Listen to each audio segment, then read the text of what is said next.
It was a busy morning for the Victoria Foundation as more than 300 representatives from community groups, business, government, education and non-profit organizations gathered for the release of the 10th annual Vital Signs report. Dana Hutchings is taking a look at that in tonight's Checkpoint. Dana? Stacey, the report is an in-depth survey measuring the strengths and assessing the challenges for those living in Greater Victoria. Over the past decade, Vital Signs has been looking at what's working and what is not. And it's clear the high cost of where we live is an issue.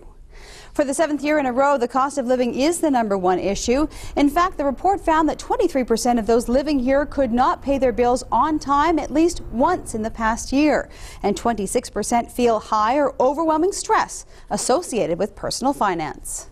It's a real challenge for everyone as we see wages and income essentially being relatively stagnant, yet costs going up. If you look at food security right now, 30% of food bank users are children.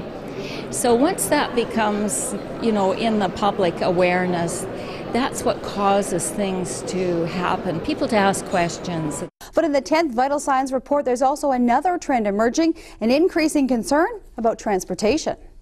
One of the things that we're seeing in that transportation piece is an expectation of more action than we're getting. The Blue Bridge is a good example of something that's not much of an improvement really to transportation. It's just replacement of aging infrastructure. Now tonight we focused on the fact that 50% of people voted the cost of living in the Vital Signs report as the #1 issue. Is it your #1? Lots of discussion on social media. From Facebook, Cynthia posts, "Yes, I do. Both my daughters have moved up north due to high rents here coupled with low wages."